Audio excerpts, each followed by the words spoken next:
কালকে ছিল কলকাতা বনাম মুম্বাইয়ের ম্যাচ। সেখানে ছিল কলকাতার ডু অর ডাই ম্যাচ মুম্বাইয়ের সাথে।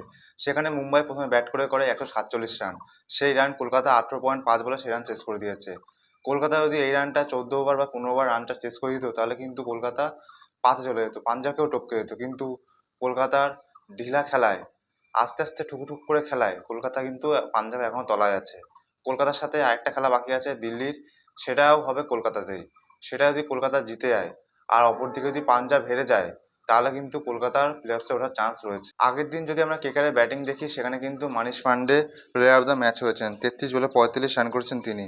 পাওয়েল আগের দিন 30 বলে 40 রান করেছেন। আর বাদ বাকি কোনো ব্যাটসম্যান অত ভালো ইম্প্যাক্ট ফেলতে পারেনি খেলায়। আগের দিন রাঘুবংশীর চোট ছিল, সেই জন্য তিনি ব্যাটে নামেননি। তার জায়গায় একটা সাবস্টিটিউট রূপে তেজস্বীকে নামানো হয়েছিল।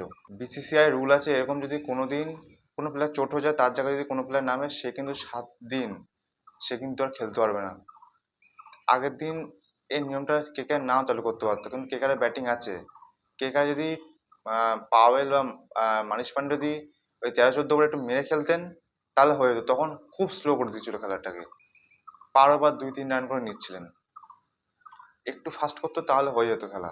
রিঙ্কু সিং ছিল পরে, তোমার আনুকুল রয় ছিল, তারাও কিন্তু ব্যাটিং পারে।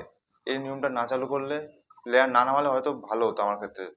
লাস্টে দরকার পড়লে নামাতো, অনেক আগেই নামিয়ে দিয়েছে। তিনিও কিন্তু অত কিছু করতে ভালো রান করতে পারেনি ব্যাটিং। মুম্বাইয়ের যদি আমরা ব্যাটিং এর কথা বলি, মুম্বাইয়ের কিন্তু কোনো ব্যাটসম্যান চলেনি। শেষের দিকে করবিন বোসে কিন্তু কিছু রান করেছেন, তারপর তিনি উইকেটও নিয়েছেন, বোলিংয়ে ভালো বলও করেছেন।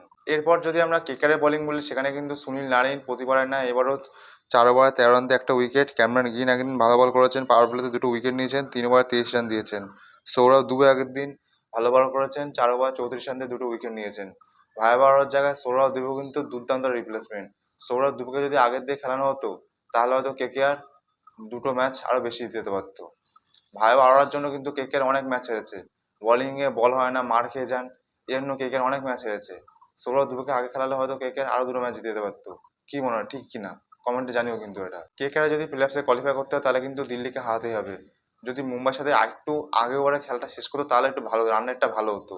18 ওভার চলে গেছে, রান রেট অত ঠিকঠাক হতে পারেনি। একটু হয়েছে ভালো, আর একটু ভালো হতে পারতো। পরে কিন্তু রান রেট খুব ম্যাটার করবে। পরের দিন যদি পাঞ্জাব জিতে যায়, সেখানে কিন্তু পাঞ্জাব রেটের একটা ভালো মার্জিন এসেছে, কিন্তু খুব সমস্যা হয়ে যাবে কেকেআরে। কারণ পাঞ্জাবের রান রেট কিন্তু এখনো ভালো আছে, অনেকটাই ভালো আছে। আর যে করে হোক কেকেআর একটা ভালো মার্জিন জিততে হবে পরের ম্যাচটা।